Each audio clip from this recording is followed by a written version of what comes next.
Sparked a nuclear power plant meltdown. A cyber attack on the U.S. government. This is as destructive. Killing more than 60 people and destroying 125,000. What a crazy world we live in. Smoke and ash. It's almost like there's nothing but bad news. It's almost enough to make you want to just pack up and leave the planet entirely. Which is exactly what this launch button's for.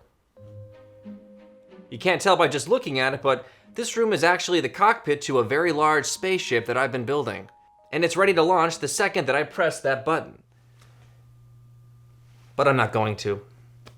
Because you see, even if the world seems like an awful place, even if it seems as though society is perpetually on the brink of collapse, it's important to remember one thing. It's gonna be okay.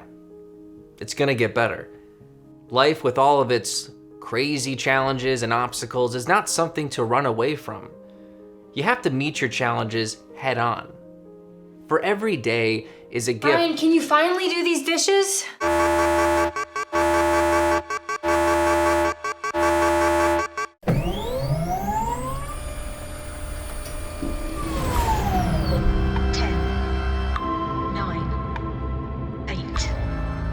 7, 6, 5, 4, 3, 2. I love you too. 1, 0.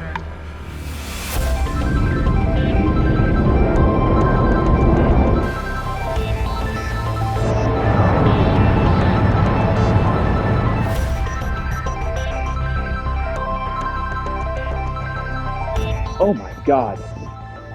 What is that?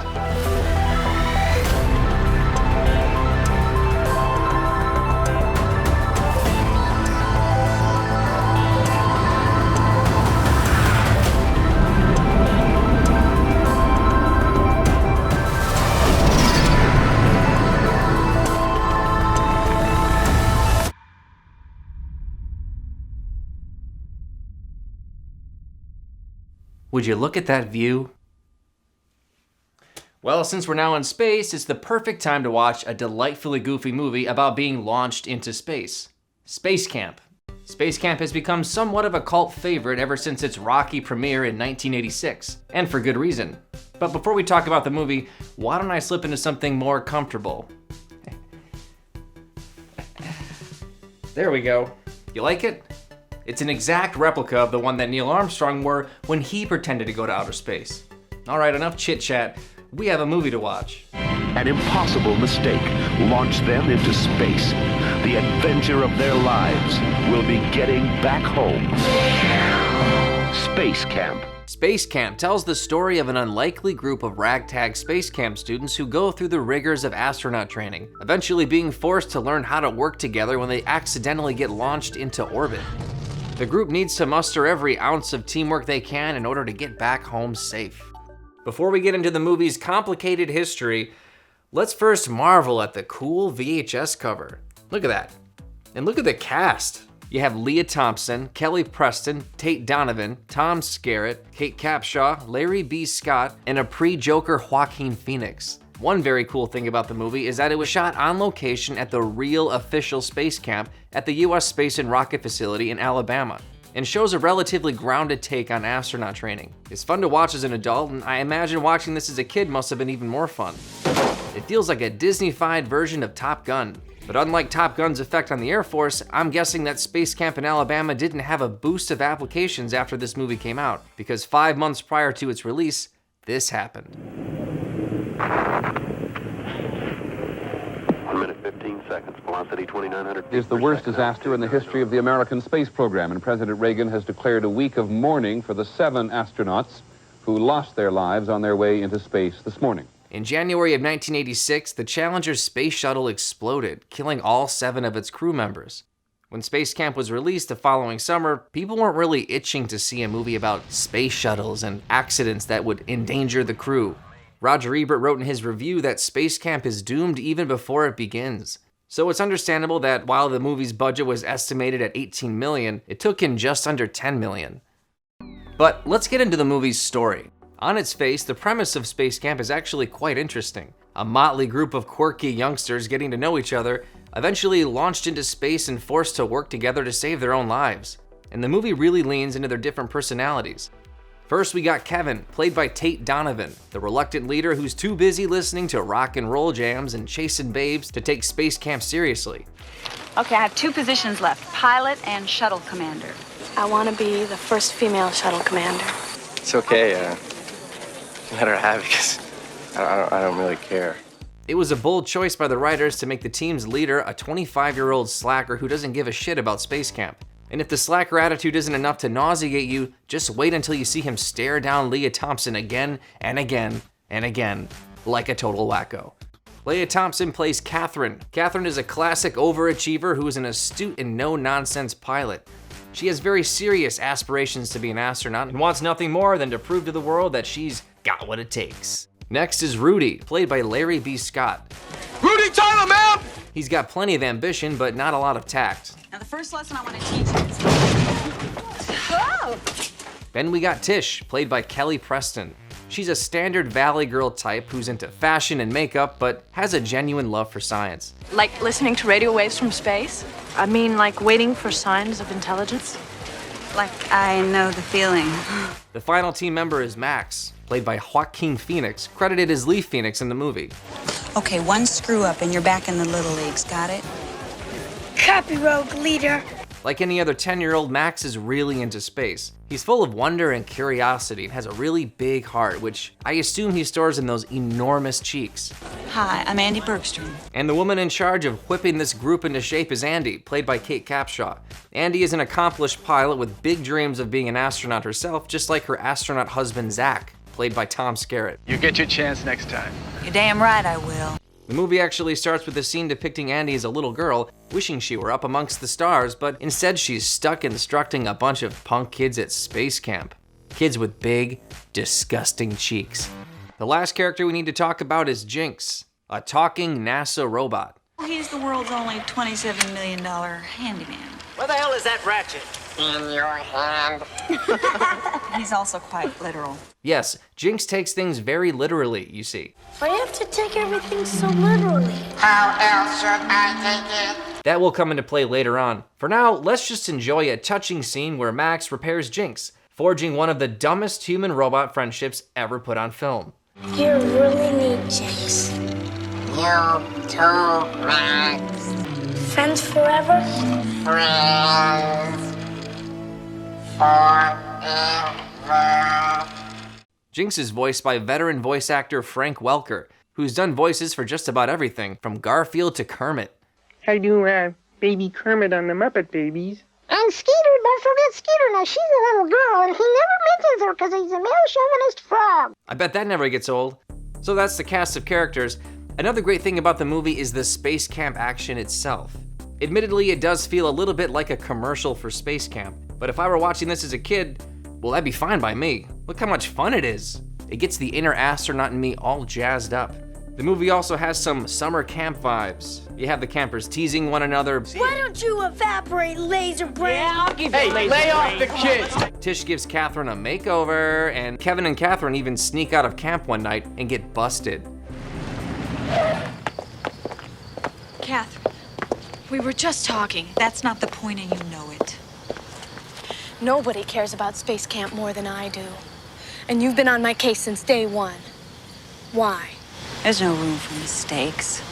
It's pretty over the top how the characters in this movie treat space camp. It's hard to not laugh every time Andy gets angry over the space campers' mistakes, as though they're literally in mortal danger. Stop it! I'm sorry, but Rudy was... Rudy! Quiet!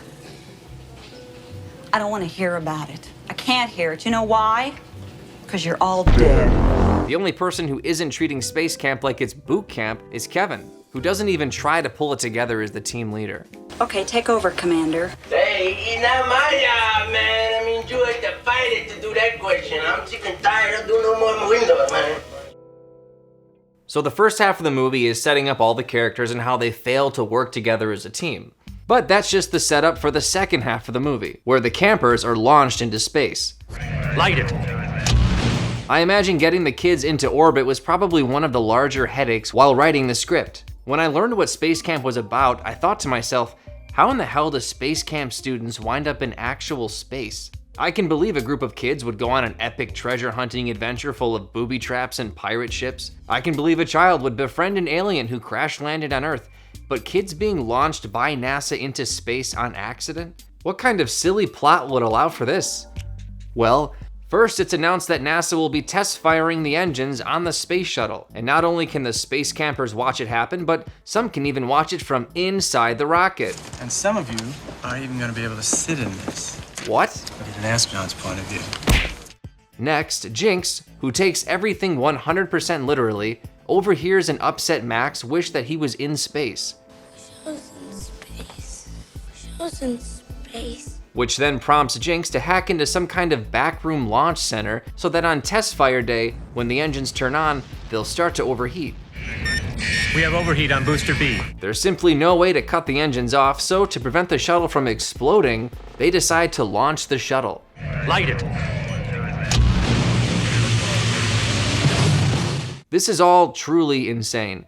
I don't really know what's more unbelievable. The fact that there's a talking sentient robot who is the catalyst for the shuttle launch, or that NASA would allow non-astronauts to board a shuttle while the engines are on. But lucky for us, we get both. It's not important how it happened. What's important now is how we get back home.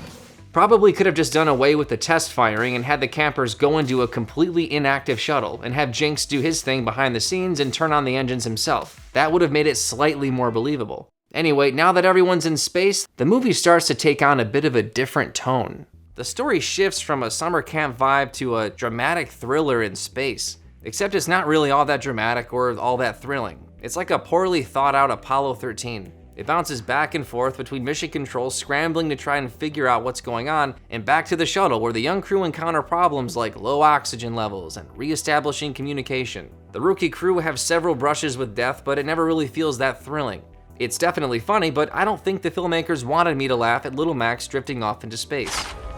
Oh my god! Oh no! The film tries to straddle the serious and the fun, but it never quite does it successfully. One minute you're watching a movie with a grounded take on the dangers one might encounter in space, the next minute Tom Skerritt is thanking a robot. Jinx, I'm treating you to a can of oil. It is nice though to see how each space camper has their little arc. They each have a chance to solve a problem and prove to themselves that they've got what it takes. Rudy facilitates resupplying the oxygen tank, Tish helps to communicate with mission control, and Kevin learns to finally tone down that creepy staring. The visual effects aren't that spectacular, but you get the feeling the filmmakers really thought they were. Lots and lots of beauty shots of space that don't look good enough to warrant how long they're up on screen. Another thing worth mentioning is the music. The score is surprisingly good. It was composed by John Williams, and when you hear it, you almost feel like you're watching a much better movie.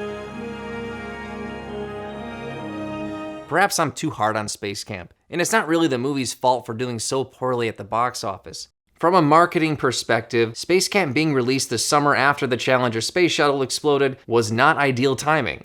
But that's only looking at half the picture. I'd argue that Space Camp's release date might actually have been a good thing.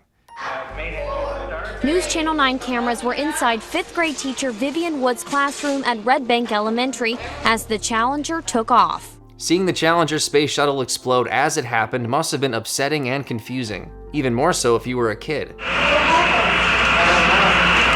It's the kind of dark moment that easily could have deflated a kid's interest in space forever. Bush had a special message for American school children. You must try to understand that spirit, bravery, and commitment are what make not only the space program, but all of life worthwhile. Enter Space Camp, a movie that's as heartfelt and earnest as it is a goofy mess. Sure, parents didn't take their kids to the theater to see it, but the movie was out, and as time went on, its popularity grew. Over the years, it's become not only a fan favorite of anyone who's into cheeseball 80s movies, but a source of real inspiration. Years after the movie was released, Leah Thompson said in an interview that she's had people come up to her and say that they became physicists and inventors because of how much they loved that movie and how much it inspired them. So while it wasn't popular in the summer of 1986, it's fair to consider Space Camp a healthy down payment on helping to reinvigorate a generation of young minds that needed it the most. Plus, it's funny watching a young Joaquin Phoenix panic as he drifts into the void of space. Really, I just can't recommend Space Camp enough. It's just nice to sit down and watch a movie that has so much innocence, unspoiled by the modern-day Hollywood machine. In an era of remakes and reboots, Space Camp is going to forever hold a special place in our...